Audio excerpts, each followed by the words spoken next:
Hello and welcome in to another Red Out podcast. Thank you. To our imaginary crowd here in the Red Out studio. My name is Thank you. Shh. Okay.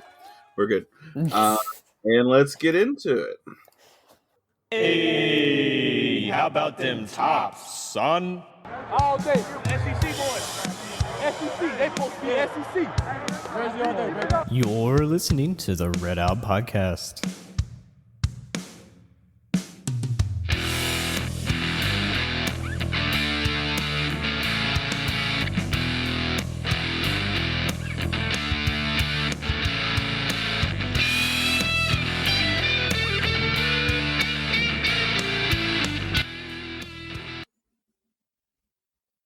I am not ashamed to admit in the past, I've needed a therapist.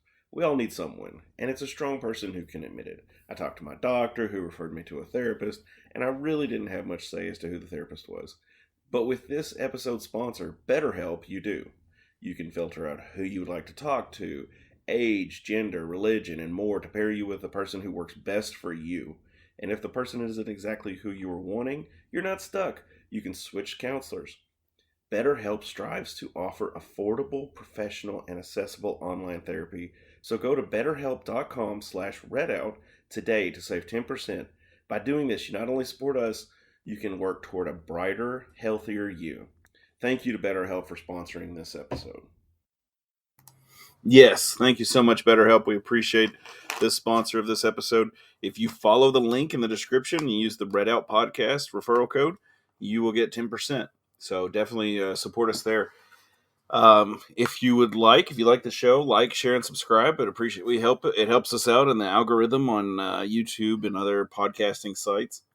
And if you'd like to support us directly, you can go to patreon.com and look up Red Out there for the very low cost. That's cheaper than a Starbucks cup of coffee. You can support the podcast. Working on some new angles and things to do to help our members. But when we get 10 members, I will buy 2 tickets to a sporting event, whether it's football, basketball, whatever your choice. But it's got to be Hilltopper. You're not getting NFL tickets, suckers. But I will be glad to be able to support our Patreon that way. You also can join our Discord and talk to us at any point with any sporting event or questions or whatever you're thinking of Western related. We'll be glad to help you out. I'm not subbing unless I get tickets to the World Cup. Okay. So I guess like always, we'll start off with our winners and losers. I'll start us off because I want to take this one because on Sunday I heard it 3 times. Went and visited family. And it was like, boom, boom, boom. 3 different family members came up and asked me, did you see the Tennessee-Alabama game? I was like, no. I was watching Western because I like Western. You're like, Tennessee? I don't even know where that is. Yeah. I always tell my wife, hey, you're the only 10 I see. But, hey, it goes over just as well. Are you from Oklahoma because you're okay? That would definitely not help me at all. But yeah, that game was wild. Tennessee I didn't get to see it. I was working, and there was a guy that was actually sitting in the cafe late at night watching it on his phone, and I thought that was really funny. I'm just like, this is very Robertson County right now. Honestly, that kind of the score. I'll have to look up to see exactly what the score was. But it was like a Brom era score. Yeah, it was like 52-49, I think so. Yeah, that's wild. And of course, Tennessee, like they always do, rush the field and all that craziness that goes along with Tennessee Volunteers. I guess the last time Bama was in Tennessee was when I got stuck next to their procession on the interstate when they were leaving the college football championship game that they lost. So that's why they lost to Tennessee's because of that, probably. Probably because you weren't there. That's what it was. Yeah. So my question is, how far did Alabama fall in the polls? Have we seen anything recently? I haven't looked. I haven't either. I have no idea. Both teams Alabama had 569 total yards, and Tennessee had 567. Where's the Like defense? that's what I was about to say. Where did the defensive bus not show up? Because that's what it sounds like. No, they probably hit a pothole close to White House on I-65 because it's a freaking nightmare. Probably. Do not. Here's a PSA for anyone in our close to our region. Don't get on I-65 south of Kentucky because you will not have fun. Literally from the state line until you get to like the Rivergate exit in like north side Nashville is literally all road construction, all of it. There's not a single piece of that road that is not being completely gutted with road construction. Just don't do it. And guess what? My winner for the week is technically me because I'm going on vacation starting tomorrow. I'm going to leave at like 5 a.m, go to Florida and everything, have a good time. But if I have, that's going to be the hardest stretch of road I have my entire trip. And it's as soon as I get on the interstate. So once I get past Nashville, it'll hopefully be smooth sailing. I'll get to go through enemy territory and Blazer country too in Birmingham. So that'll be fun. I'll have to do them as I pass by. Yes, definitely. I mean, if you want to do other stuff, well, nobody would blame you. But anyway, and another, I guess, congratulations. You are a master coffee maker now. Well, coffee master is what it's called. Coffee Yeah. master. I'm sorry.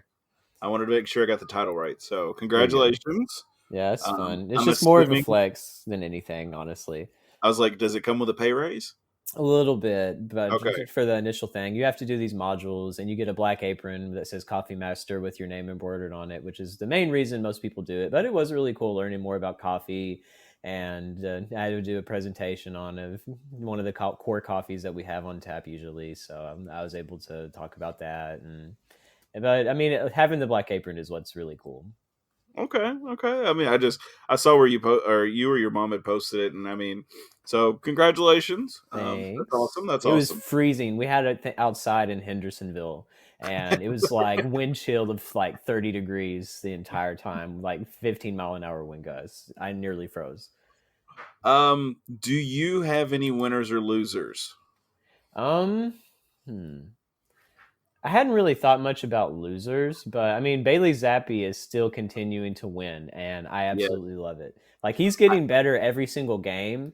So I don't know if Mac Jones will be cleared to play for this Sunday or whenever their next game is, because I don't really keep up with them. But I mean, Zappi had, I think, over 300 yards this past game. He's like 309 yards, 2 touchdowns, and like still a really good QBR. So he's starting to get a lot of the Patriots fan base behind him. He's starting to build confidence with the offense. They're letting him throw it out a little bit more. He's still completing a big chunk of his passes as well. So I'm just so happy for the guy that he's been able to get this opportunity this fast and honestly look pretty good 3 games in. Obviously, playing in Green Bay for your very first NFL game is terrifying. I didn't expect him to do as much as he did. But now with the games that he's actually started, he's 2-0 as a starter and has had a QBR of over 100 in all 3 of his games, which for a rookie is pretty impressive. Yeah, he had 107 QBR versus Green Bay. Of course, they lost. They beat Detroit 29-0. He rated 100, and he had 118 QBR quarterback rating against Cleveland. He threw for 309 yards, 24 of 34, so 70% completion there. 53 was his longest. Yeah, he had a couple sacks, but whatever. I mean, the Patriots' offensive line isn't great. Yeah, I mean that's fine. It's not the same one that predicted Tom Brady for all those years. Let me just put it that way. And he's, of course, that's a whole other story all on its own. Mm-hmm. Tom Brady is being protected by the refs too. So yeah, it's ridiculous. You can't even sack him without getting a roughing the passer penalty.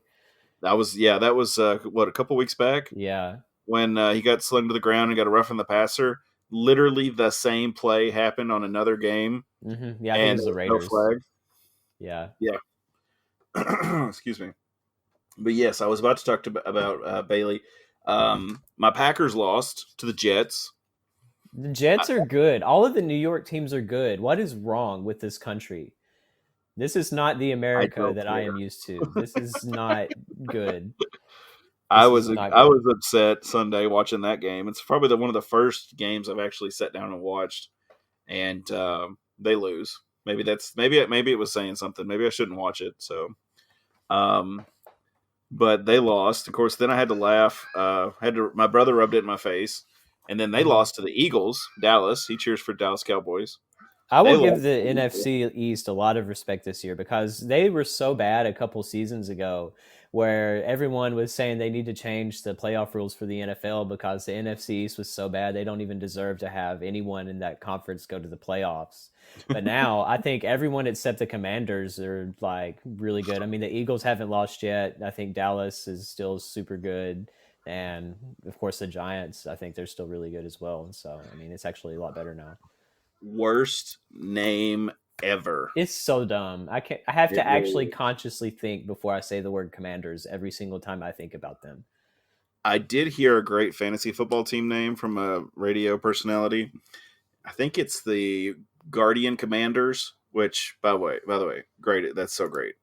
Mm-hmm. They're his fantasy football team is the Guardian Commanders. And I'm like, that's funny. That's funny right there because those names are both awful in my opinion. But yes, yes. But Dallas lost to the Eagles, which it wasn't a bad game, honestly. Yeah. I just need the And Eagles to lose a game so the 72 Dolphins keep their only undefeated season. it'll happen. It's a tradition that they do. All the remaining people that were on that team that are still alive, they pop up on a thing of champagne and have a toast to that team, which no one's been able to do it. Undefeated, never lost.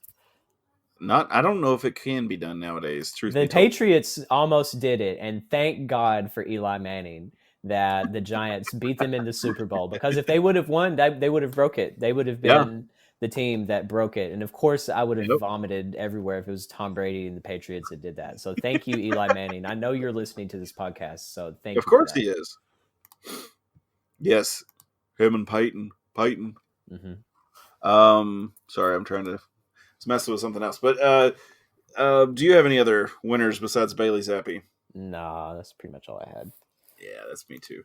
Yeah, Zapp's doing awesome in the NFL.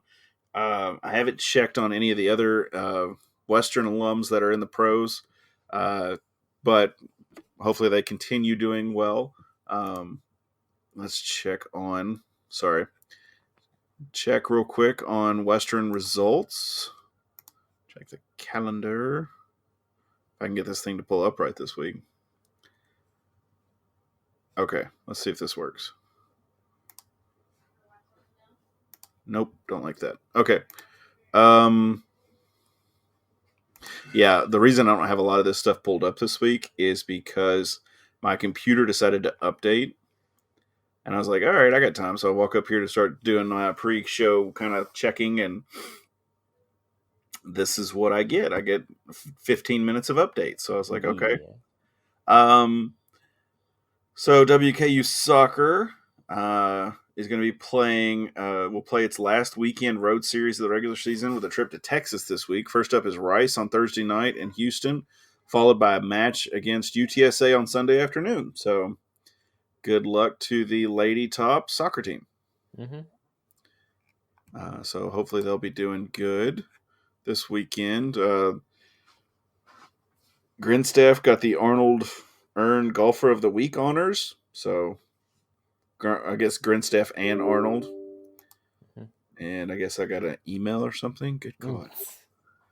WKU Golf swept the Conference USA Golfer of the Week awards. Golf, Hilltopper Golf sophomore Riley Grinstead won the weekly honor for the second time in his career. And Lady Top golfer senior Sarah Arnold picked up her first honor ever and the second for the program this season. So congratulations to those two. So let's get into this beautiful football game. Did you get to watch it? No, but I was following the scores, and I saw the score at halftime, and I was like, what in the world is happening? Honestly, the first quarter score was completely Western's offense's fault. Excuse me. Western fumbled. I mean, that's all there is to it. We had a WKU fumble. Literally, wrong one. Here we go. Robichaux fumbled. recovered by MTSU. So, and of course, that was on the WKU 17. There's not a lot to do after that. It's always in the red zone. Yeah, and I mean, that's the worst possible place for it to happen. And I'm not pointing blame. It's just what it says on paper. But of course, Western kind of bounced back from that. And Robichaux has a injury. It was reported that he had a sling on after the game, so hopefully that was just a preventative thing, and he's okay. Mm-hmm. I love watching Robichaux run. He's a downhill, shoulders over feet kind of running guy, and he always runs with a lot of force. So, like I said, hope he gets back and everything goes okay. He ended up with 78 yards and a touchdown against MTSU. Western ended up winning, obviously, 35-17 in Middle Tennessee's homecoming, which makes it that much sweeter. Mm-hmm. Total yards, Western had 443, 291 for MTSU. We had 4 turnovers, which if MTSU didn't suck so bad, that would have been a big trouble for us. Mm-hmm. MTSU only had 2. Our time of possession was a lot more at 32. They had 27 minutes, and we had 22 of 19 first downs. MTSU had 19. Western, I don't want to say Western wanted it more, but that's just kind of how it felt. Mm-hmm. There was a lot more fight. The game started off really slow, in my opinion. It's kind of like a race. Just close your eyes and picture this. There's a drag race between a red car and a blue car, and the light turns green, and they both just sit there and spin tires. And that's basically what happened. It is. It really is. Because it took Western, a while to kind of get in their groove. And that's not going to work against good teams. MTSU is not a good team. Yeah. I mean, Miami? they got lucky against Miami just for the fact that they completely overlooked them and did not take them seriously. Yes. I'm telling you, the coach probably sent hookers. But anyway, I'm just saying. It's the only. It's kind of that KISS method. Keep it simple. Stupid. But that's the only thing that makes sense to me. Like, I have no idea what makes more sense. As far as how MTSU beat Miami. First downs. Western had 22. They had 19, as I just said. We had 443 yards. 278 of those were passing, 165 rushing.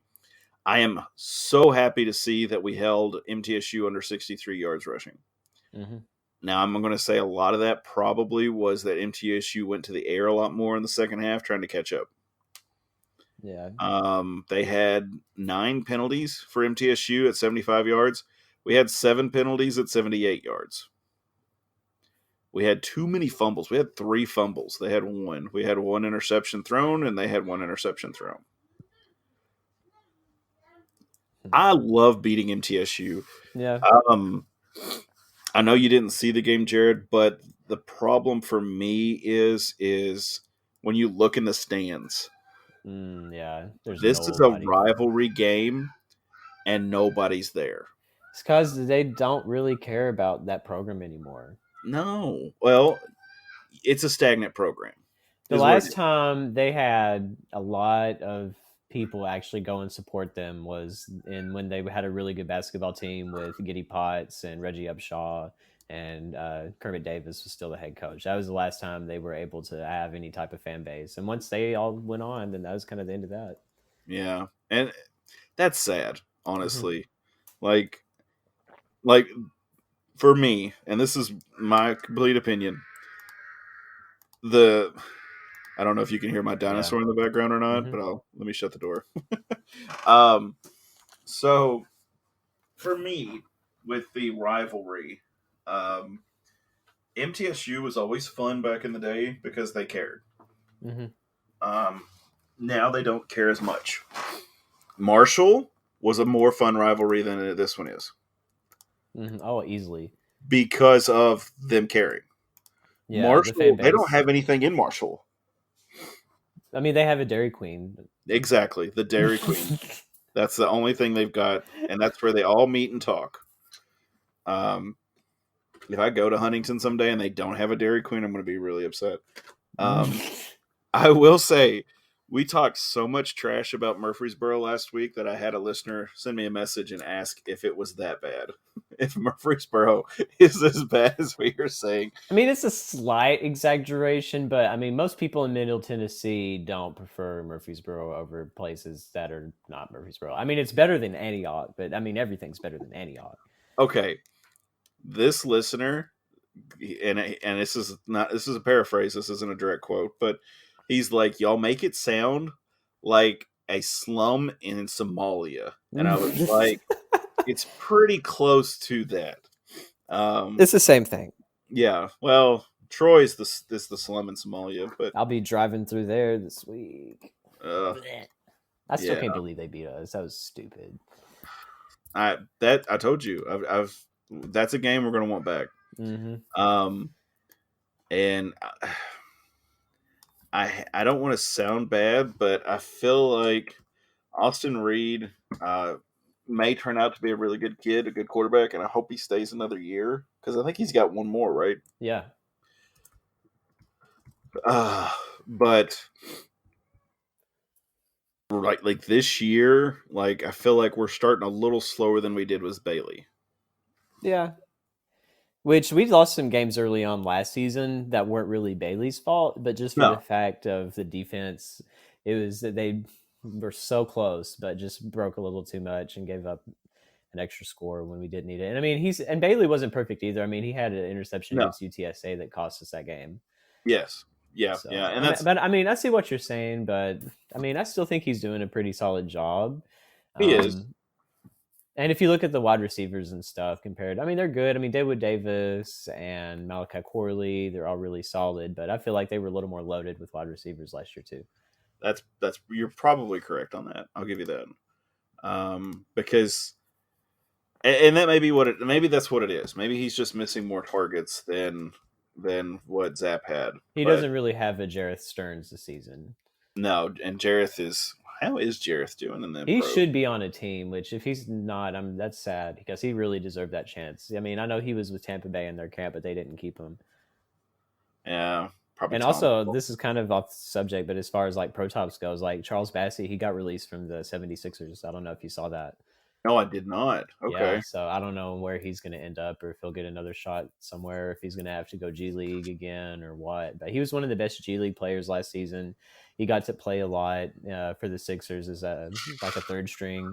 But they have Joel Embiid healthy and everything. They also got Montrezl Harrell in Philly this offseason. So they're a little more loaded with centers, so they just didn't see the need to keep him around anymore, which is sad.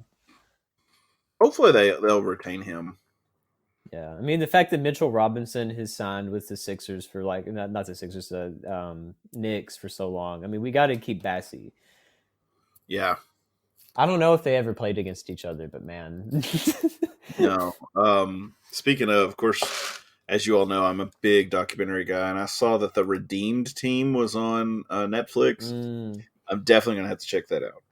It looks really good. Yeah, of course. You know, they've got most of the guys available to do interviews with, except for Kobe. So it's like, come on now. Let's see this. I hope this is good.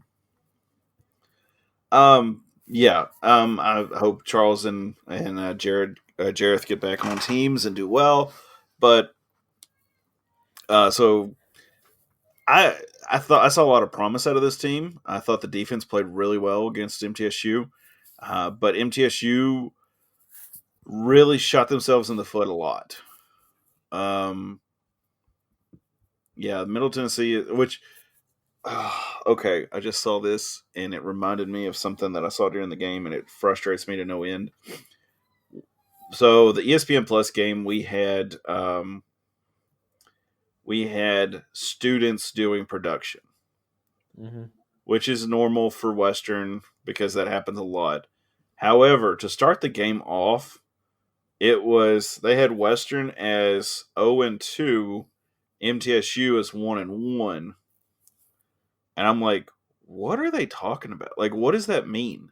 It's like, we're not 0-2 of anything. Yeah. They had switched Middle Tennessee's conference standings with ours. Wow. And then about halfway through the first quarter, I guess they caught it or somebody texted them and told them that they screwed it up. because then they switched it, but then they added the overalls on there and everything was okay. But even watching the game, like literally MTSU scored in like the first like 2 to 3 minutes. Okay. I don't have it right in front of me when they scored that first touchdown, but they pull it back up. But it took at least another 3 or 4 plays before they got that touchdown on the scoreboard. At least as far as like the TV show or the TV production part to show that MTSU had scored. And I'm like, there's a touchdown. Yeah, 13-10 is when they scored that. I didn't even keep track as to when it finally got on the boards. But it's frustrating for me to watch. It's just like, okay, come on, people. Mm-hmm. And they can't keep track of the ball at all. Like you see a big play happen, and then it's still on the quarterback, and you just see him standing there. I love that. Okay. So, as a football person, you have to watch, and when the ref steps back, the play's about to start. Well, it felt to me like they'd be talking about a receiver, and they'd still be on the receiver, and then like he's lined up to take off, and then he's gone, and then all of a sudden, a couple seconds later, they've pulled out and they're showing the whole play again, and it's like, what just happened? Mm-hmm. And you're like, oh my god, like what is this crap? Like, when they get lined up, you need to pull it back and show the entire field again so we can watch the play. I don't need to see, which Cunningham. I didn't realize Cunningham was the leading rusher for MTSU in that game until I just saw this stat. Yeah. Which I swear, Chase Cunningham looks like the kid from Not Another Teen Movie, the one that gets ripped in half. If you haven't seen the movie, check it out. I swear, like he looked so funny in that. Those shoulder pads did not look right on him. I do not know why, but they just did not. And then, of course, there's a kid that plays for them, and they called him Peasant, but his name is spelled Peasant, which I hope he's okay. I think he had a lower body injury, but I'm sticking with Peasant. He's Peasant as far as I'm concerned. Sounds like Pissant to me. That's right. He looks like a big guy, so I don't know if you want to say that to his face. Yeah, probably not. I mean, is any of the stuff that we say on this podcast something we would say to somebody's face? No. Oh, God, no. Frank Peasant. He had 20 rushing yards. Chase had 29. Yeah, so, and of course, all these guys averaged about 3 yards per carry. So that's a really good job by the defense, in my opinion. Yeah, honestly. And, of course, our guys averaged, Robichaux averaged almost 10 yards a carry. That's freaking awesome. Austin Reed was on the rushing side, too. He averaged about 3, which he took off several times. I thought that was hilarious. I love watching him take off. He's got some wheels when he needs to. Irvin Poindexter averaged about 1.8. It's whatever. He got 24 yards total. Jalen Hall had 14, and Jakari Moses had 10. I would love to see Jakari Moses in the slot position. Mm-hmm. I don't know if he still has the speed to do it, but I think he could. I think he easily could be a slot wide receiver. Yeah, he may not want to do it, but I think he'd be. I think if they had him in the slot and ran some end arounds, that would be sick. They could run a bubble. They could run a bubble screen with like a hook with a post or not a post with a flag route and a go route, and he could probably get like 20 yards easy. Yeah. You heard it here first. Just kind of looking through some of the stats here. Malachi Corley got 100 yards by himself, which is great. Robichaux got 78. I'd love to see one of our running backs get 100 yards. Mm-hmm. Yeah, we haven't had that since Gage Walker, I think. Yeah, which it's okay. We're a pass-heavy team, and I've accepted that. But 165 yards rushing is really good. I'm not cutting that out. But I often think about, though, I mean, imagine if we had like a Gage Walker on this year's team, how much more helpful that would be. Oh, my gosh. We would have won a few of those games that we lost by less than a possession, basically. We probably would have beat Indiana. Yeah.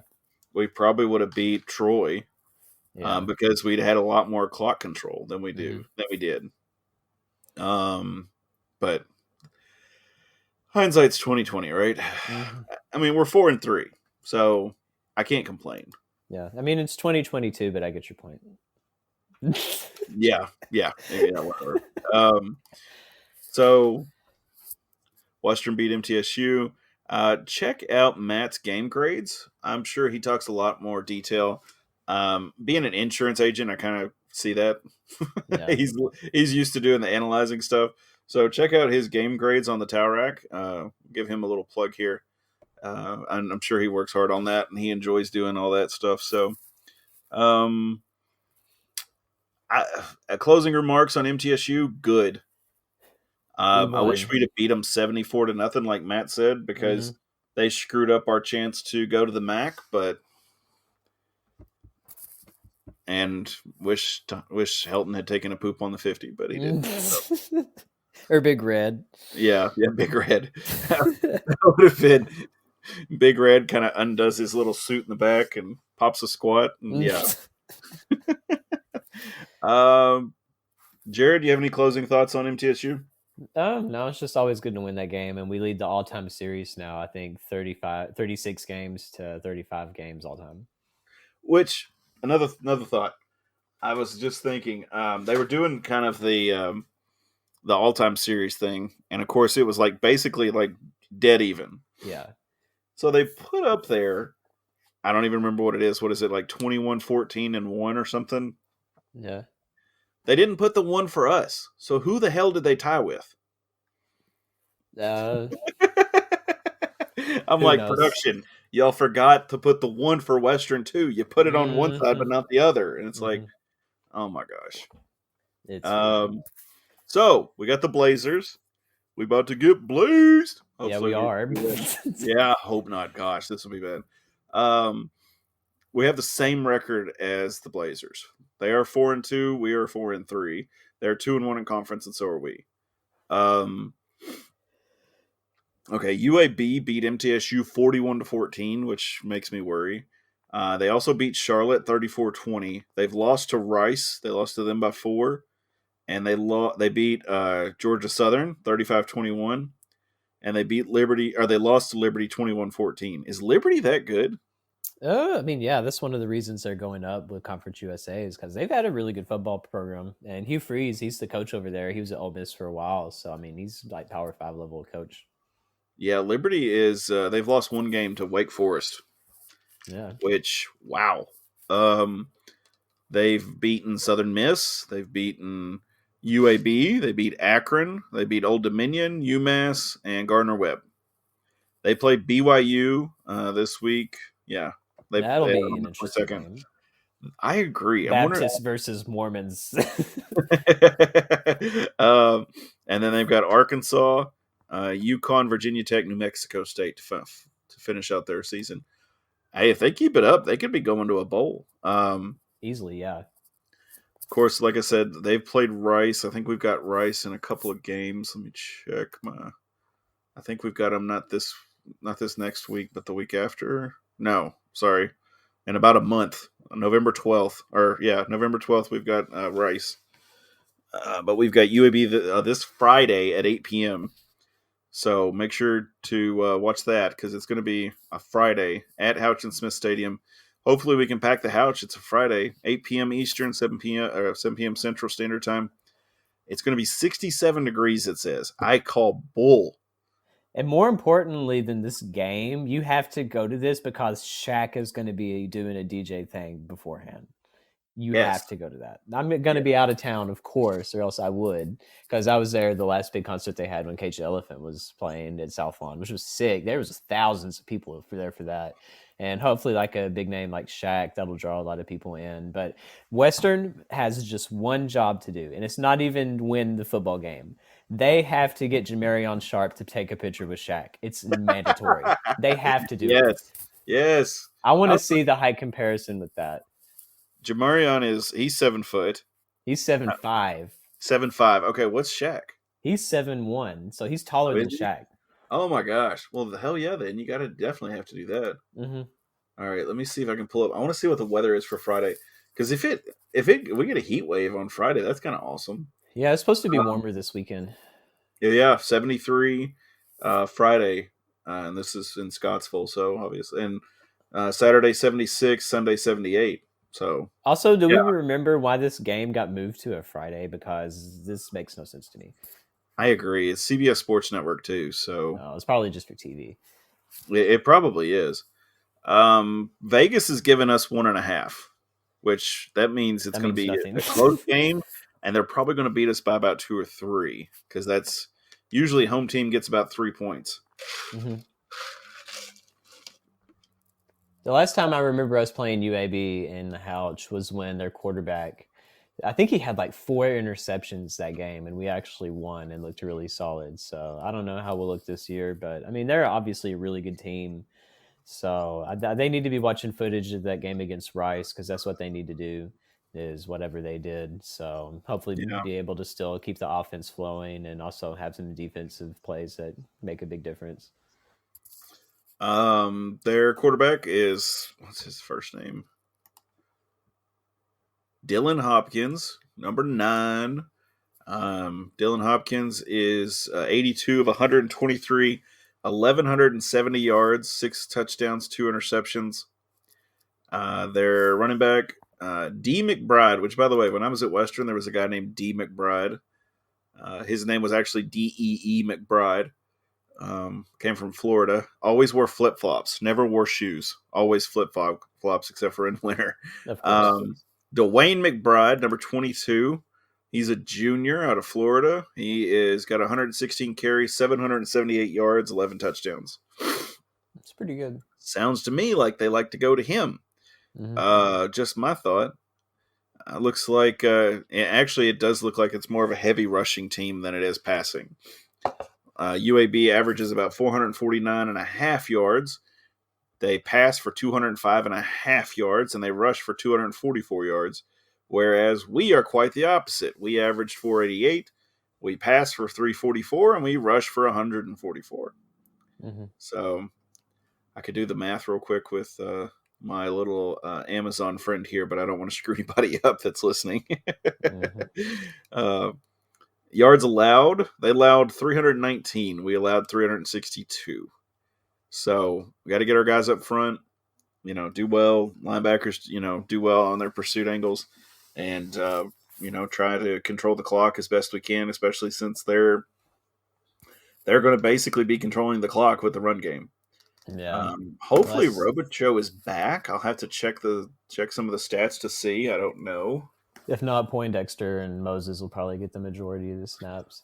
Well, Jalen Hall I don't know if he had more snaps, but he had more yardage than Moses did. So maybe.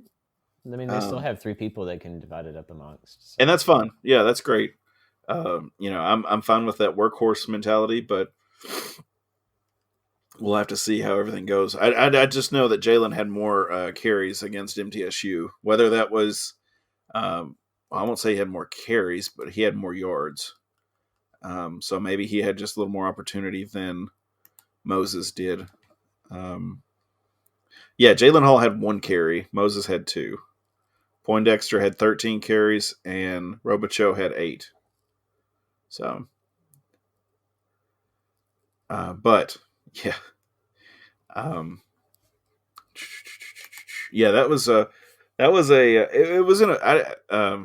MTSU wasn't a bad game, but this one's going to be a tougher game, in my opinion.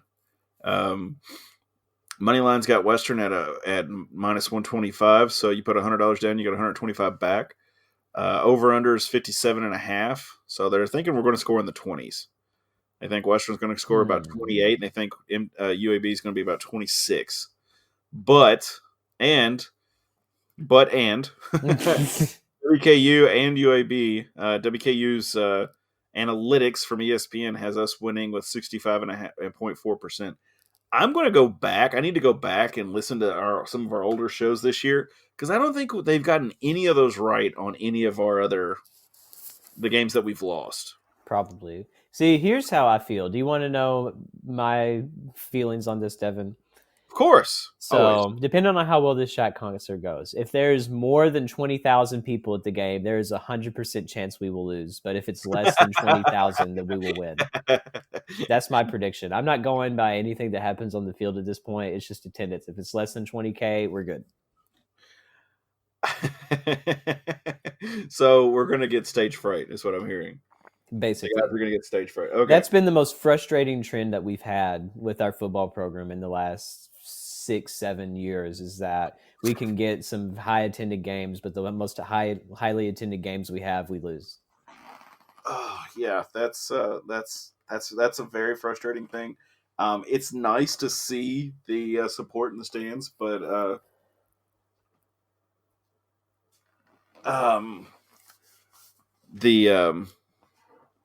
yeah. So sorry, I just got a text, but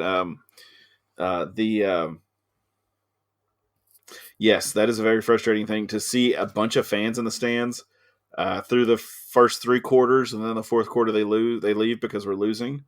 That is a very frustrating thing because you got to keep those fans there, whether they're the drunks or whatever they are, but you got to keep them there. I did fail to mention a stat. I was reading off Western's kind of stats. Austin Reed is 210 of 295 completions, 2,314 yards, 2,314 yards, 21 touchdowns, and 5 interceptions. That's a big stat for halfway through the season. That's not a Bailey Zappi record-breaking stat, but that's still like really good for 2,300 yards after 6 games. See, the way that I'm kind of viewing Zappi and Reed is that Reed is, Zappi was like Brandon Doughty, and Reed is like Mike White. That's kind of how I see it, because Doughty was the one that had all of the records, but White still came in and did really well, but like win-wise wasn't as flashy, but still ended up having a good career and going to the NFL. I think that's pretty base. Yeah. Is Mike White still there? He's on the Jets. Yeah, he's like the backup behind Flacco and Wilson, so he's third string still. Yeah, like that. He's on the Jets. Ugh, okay. He still had that game against the Bengals, which was the most like memed game, I think, from last year. So that was pretty incredible. In the past 365 days, the national media has called 2 quarterbacks that went to Western Kentucky the next Tom Brady. Literally. Wow. Because they were saying that Mike White was the next Tom Brady after that game, having 400 yards, 4 touchdowns, and beat the Bengals. And then, of course, Zappi being in New England, taking over for the injured starting quarterback and then coming in and playing really well. So, I mean, it's a nice compliment, but I still hate Tom Brady. I do too. I do too, especially I'm not as big a fan of Tom now because of the favoritism the refs are giving him. Well, just everyone. Yeah, and I mean, he needs to retire. I'm sorry. Just get out and be done. But especially with his wife leaving him now, he probably won't.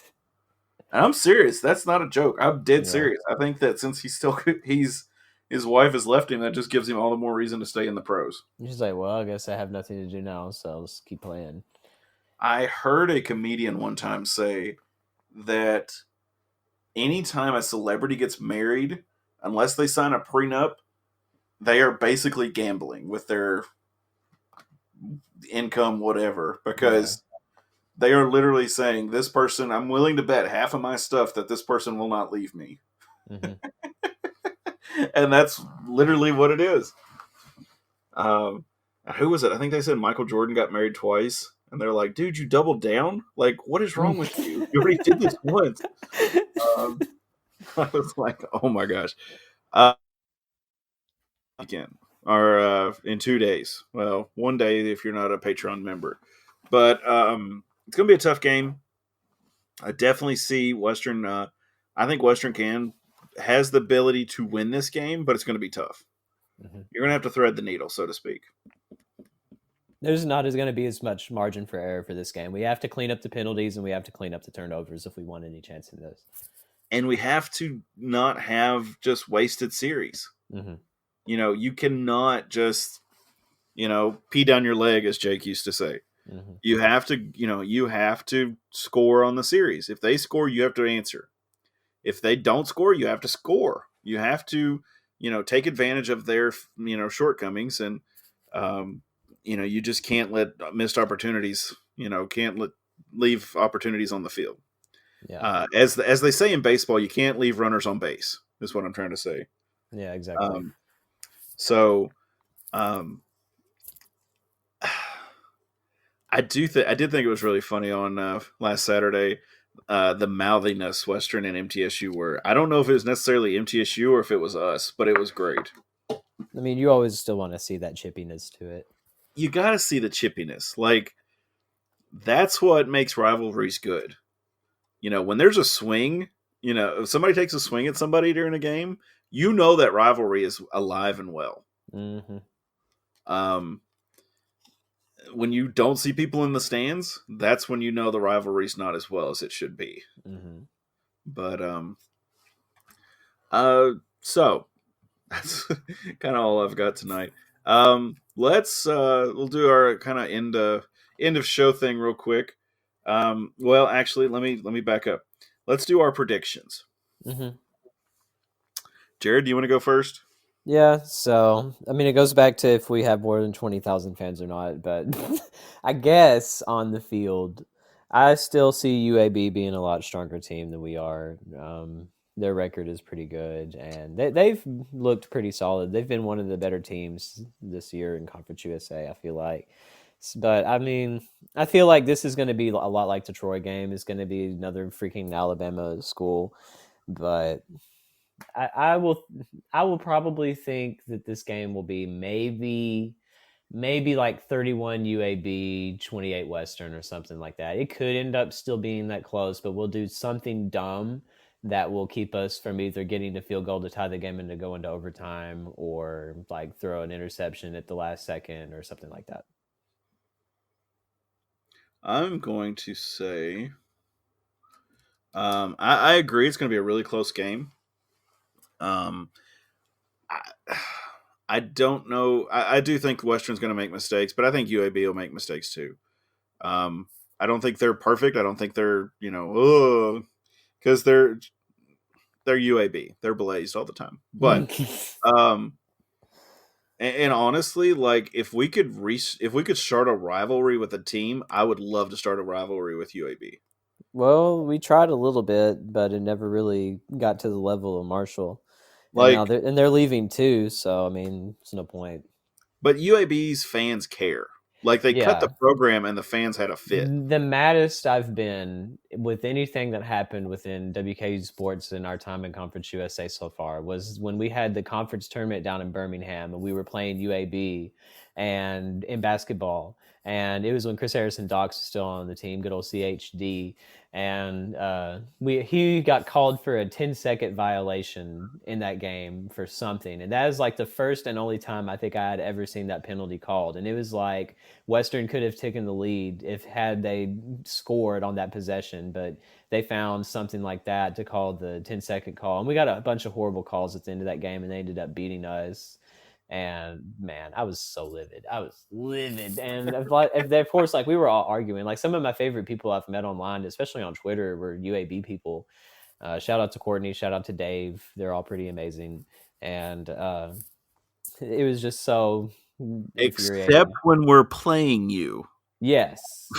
But I was hoping that we would get a rivalry with them. But I mean, it just never really got to the level that Marshall had. Like that first game we beat them, that basically set us to be rivals until they left conference.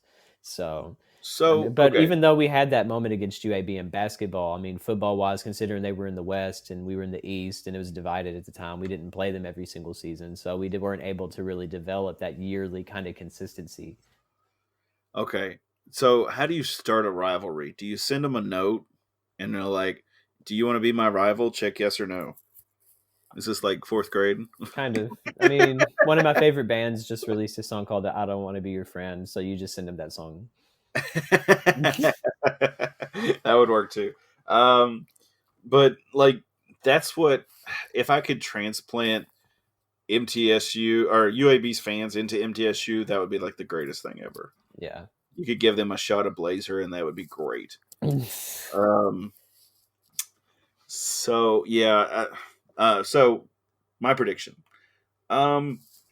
I do think Western will make mistakes. I think UAB will make mistakes. I think this is going to be a really close game. I think UAB is going to control the clock. I think Western will make some capitalization because, UAB is a little stouter on passing than they are rushing defense, but they're not solid. So I think Western could capitalize on that. And I think this is going to be another team where there's an Alabama team going home upset. And I think it's going to be 27-24 Western. Of course, you're going to pick the Tops, though. I always pick the Tops. Better red we than could dead. be playing Alabama, and you would still pick the Tops. Like Yep. the Bama. Yep. Like if we played Bama this week, I'd be like, they are still upset after that Tennessee lost. Western on top. I wish I had that kind of optimism. Hey, speaking of, I have another loser to add later in this episode. Have you, and I've got time here to rant about this, have you seen the Wisconsin trial stuff? I think it's called the Waukesha Parade. Oh, the psychotic dude?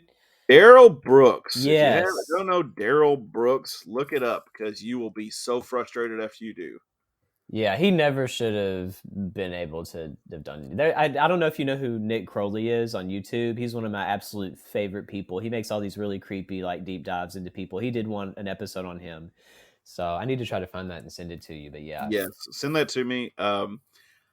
It's like a garbage fire. Mm-hmm. I've got we don't have anything else planned for the episode, so if you want to listen to this, go for it. This guy just frustrates me to no end. If you did a drinking game watching this trial, you could do it off of two phrases. Objection, hearsay is one. I don't think he knows what that means. Like, there's a couple times I've been like, okay, if you said objection leading the witness, you might have been better off. Mm-hmm. But he's like, objection, hearsay. And I'm like, how is that hearsay? Mm-hmm.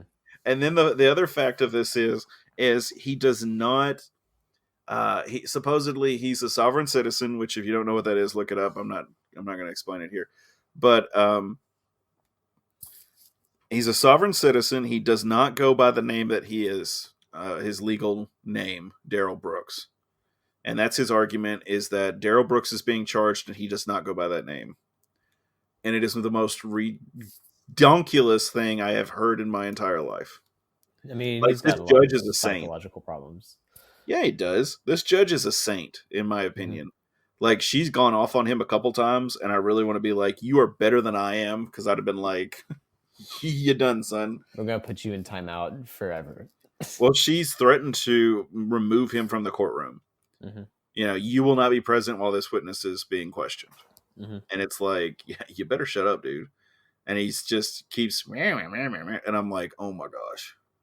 Like, this judge, and I don't know what his punishment could be, but he killed 6 people when he ran through this parade, allegedly. Mm-hmm. Allegedly. Be my luck, I'd get sued because this guy listens to the podcast randomly. But allegedly, he killed 6 people running an SUV through a Christmas parade trying to run from the police, going like 30 miles an hour. Mm-hmm. Allegedly.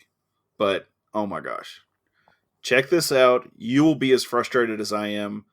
Like, there are times in my life when I think they should remove all labels and just let natural selection sort it out. This is one of those. Mm-hmm.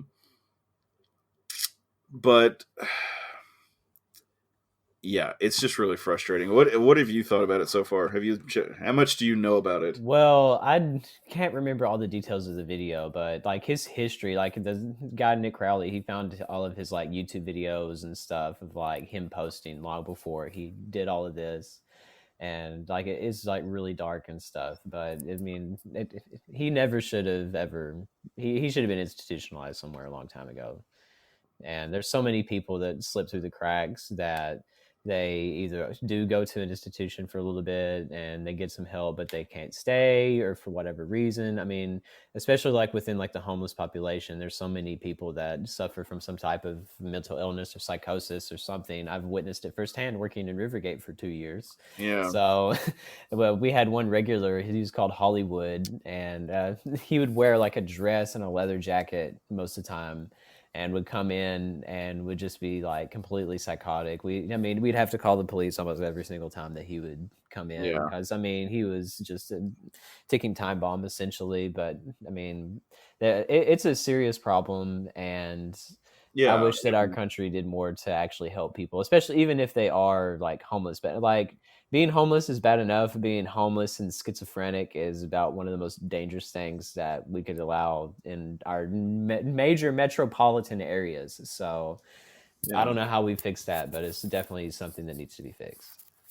Well, and that's probably a reason that they are homeless, is because of their mental state. And it's not like they're going to be taking any type of treatment for that if they're homeless either. They won't have any meds. They won't have anything, just completely however they are. Yeah, and like you said, there's no real easy solution for that. We could probably fix it in a couple episodes on the podcast, but it's whatever. We could. We'll call Betterhelp. They'll fix it. There you go. Betterhelp can give them at least 10% if they use our code. Yeah. But one of my frustrating things with this case, anyway, is I'm assuming this officer, it was a female police officer, is the arresting officer, and she comes in. She's being questioned.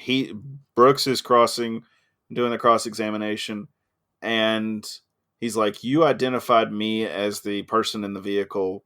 That person has hair." And she goes, "You shaved your head." Funniest moment for me watching that trial. I was like, that is hilarious. He's like, "Your Honor, I have no memory of shaving my head. This is a different individual." Objection, hearsay. Exactly. Like, it's, I don't. Apparently, at one point he had a 50-minute rant. The judge excused the jurors, and he had a 50-minute rant. And I'm like, if I was the judge, I'd be like, sit down and shut up. We are done, buddy. But yes, yeah, it's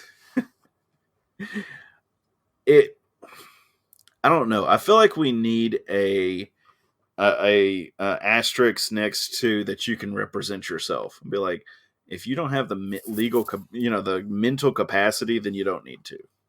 Yeah, I don't think there's ever been a single person that's ever represented themselves and actually won a case. So, yeah, there may be some lawyers out there. I may say that. Well, maybe lawyers that did it, but not not Joe average, not just an average person that wouldn't know how to do anything like that. I agree, because I was talking to cousin Jake, started the podcast with. He is a lawyer. He's an esquire, I guess. And I asked him, I was like, of course, it's Wisconsin law, so I have no idea. But I asked him, I was like, is it possible that, the death penalty's on there because, he killed 6 people. I don't know what the judge will do, but he killed 6 people. And he's like, yeah, it's possible. And he's like, the bad thing is if he's representing himself, he will not know how to take it off the table. And I'm like, yeah, exactly. Mm-hmm. So that's ridiculous. Yeah. But yeah, I'm just looking at Google images of the trial, and there's a picture with him holding up a sign that says objection. Mm-hmm. That cracks me up. But yes, this is yes. So Western plays UAB. I'll do a real quick recap here. It's Friday night, 8 p.m. Eastern, 7 p.m. Central at the Houch. Don't miss Shaq's concert before. What's his name? DJ Diesel. DJ Diesel. Check out DJ Diesel. He will be doing the concert before. So if you go to the concert, by God, you better go to the game, son. Show your support for the Tops. It's going to be a tough game. I'm hoping Western will do well, obviously, because I'm better red than dead, betting on the Tops. And like I said, ESPN is giving it to Western, which, by the way, they're giving them 65%. UAB is getting 34%, but I really feel like that should be closer to 50. Mm-hmm. If not a little bit towards UAB. Yeah, same. Because I don't know, maybe they're, of course, Western was 35-17 against MTSU. the following week after UAB. So I don't know. But like I said, check back here next week. Follow the Towel Rack. Do all that good stuff on social media. We appreciate your support. Like, share, and subscribe. If you want to support us, a little more directly, you can go to patreon.com/redoutpodcast and become a member. And we would appreciate your support. For less than the cup of coffee, you can do that. If we get 10 members to the Patreon, I will buy a random person. We will do a random drawing on the podcast. A random person on the podcast will get 2 tickets to a Western sporting event. You can pick them up at will call or whatever. We'll figure out how to get them to you. But if you do that, we will get you 2 free tickets to the game of your choice. So if you like tennis, football, basketball, golf, whatever, cross country, we'll get you tickets to it. Okay. But we appreciate your support. Check back next week. We will talk more Western sports. We'll find out how UAB did, and we will be previewing the next game, which is, I don't know, is it bad luck to look up the next one? I think it's North Texas, isn't it? Yeah, it's North Texas. We will be playing North Texas at the Houch. That'll be on the 29th, so big Halloween game-ish. Not really Halloween, but I'm sure the kids will be going out.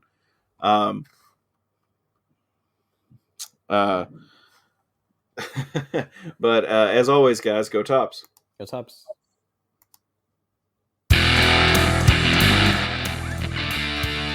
I'll see you. See you, buddy. Thanks.